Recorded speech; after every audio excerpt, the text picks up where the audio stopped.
welcome to your next lesson in this workshop. So we talked about intervals, adding intervals into your chords. We talked about using inversions of those chords. We talked about how we can add transitions, okay? And while we have these inversions of these chords, right, we can use them to do transitions as well. So I really hope that you're enjoying this. I really hope that it's helping you with your playing already, okay?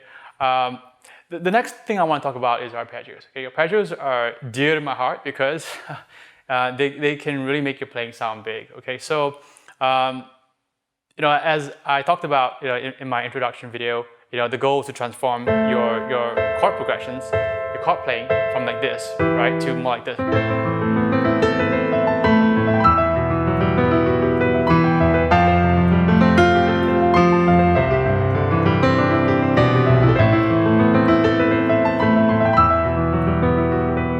So what I'm using here is arpeggios. Okay, so let's talk about, I'm going to give you one idea here, okay? And the goal here is to empower you with just short, quick tips. So we have an A minor, right? Okay, here's what we're going to do. We're going to use the A minor add 2 chord that I talked about, okay? But here's what we're going to do, okay? This is, if we look at this as 1, 2, 3, 5, right? Okay, we're going to change that pattern up a little bit. I'm going to give you a pattern called 1, 5, 1, 2, 3. It's something that has worked for me really well, and has worked for many of my students. Okay, and the idea here is this. Okay, we're going to go 1, right, and we're going to go 5, and then 1, 2, 3. Okay, so instead of playing 1, 2, 3, 5, we're going to go 1, 5, 1, 2, 3. That's our arpeggio. Okay, arpeggio pattern, and we can keep repeating that 5, 1, 2, 3 pattern. 5, 1, 2, 3, 5, 1, 2, 3. Okay, 2, 1, 5, we come back down as well. So it's kind of like our pattern. Of course, if I play it slowly, it'll be like 1, 5, 1, 2, 3, 5, 1, 2, 3, 5, 1, 2, 3, 2, 1, 5. And then you go to your E minor. 1, 5, 1, 2, 3, 5, 1, 2, 3, 5, 1, 2, 3, 2, 1, 5. Okay? And then you go to your F, 1, 5, 1, 2, 3, 5, 1, 2, 3, 5, 1, 2, 3, 2, 1, 5. To G, 1, 5, 1, 2, 3, 5, 1, 2, 3, 5, 1, 2, 3, 2, 1, 5. Okay? Now once again, look at the chord, right? You have your G major chord with an added 2. That's your 1, 2, 3, 5. Those are your notes. Okay? We're going to use those notes and we're going to create an arpeggio pattern with it. Okay? And so in this case, what I'm teaching you here is 1, 5, 1, 2, 3. So you have 1, 5, 1, 2, 3. And that 5, 1, 2, 3 will be repeated. Okay, 5, 1, 2, 3, 5, 1, 2, 3, 5, 1, 2, 3. Okay, so if we play this using this pattern, okay, this is what it's going to sound like. So.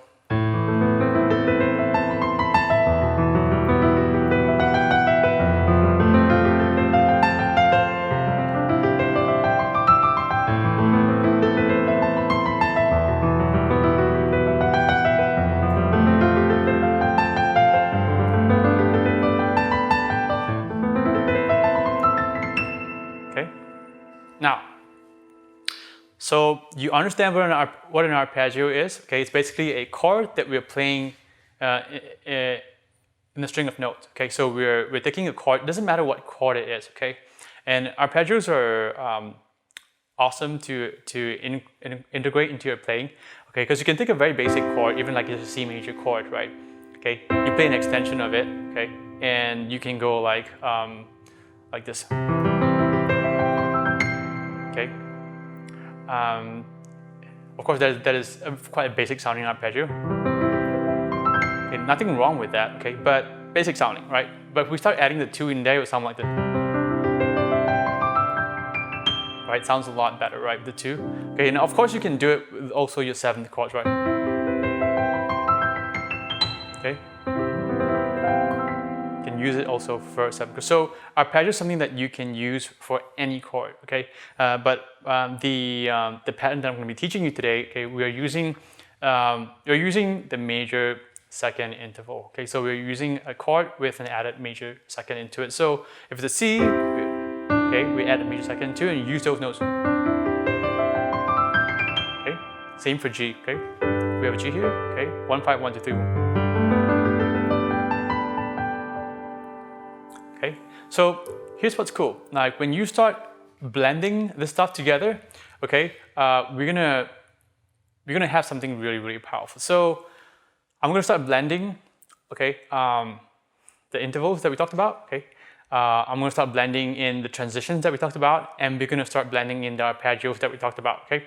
So I'm gonna integrate everything, give you an example of what it's gonna sound like, okay. So you have your, I'm gonna play the same progression. So here we go, like have this transition, okay. So I'm using E minor 7 chord. I'm using an E extended chord to do transition. Walk down, right? Okay, I'm using an F extended chord with a walk down. Okay, using an arpeggio.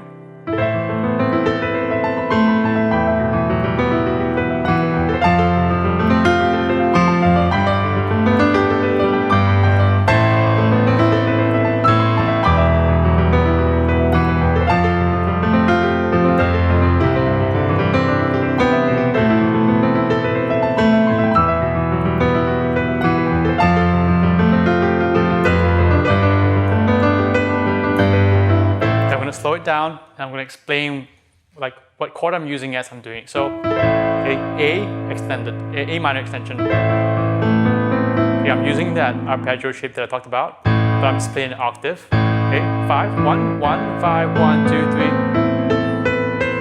Okay, and then using an extended A minor chord to play the transition. So, okay, that's done. And then I'm going to my E minor, or I can play like this, okay, for simplicity's sake. E minor extended, okay. So you can play your arpeggio. And of course you can play using your left hand, and also play using your right hand, right? So I'm playing the arpeggio, 1, 5, 1, 2, 1, 5, 1, 2, 3, and then I'm playing my transition, and then I'm going to my F. Okay, and then to your C.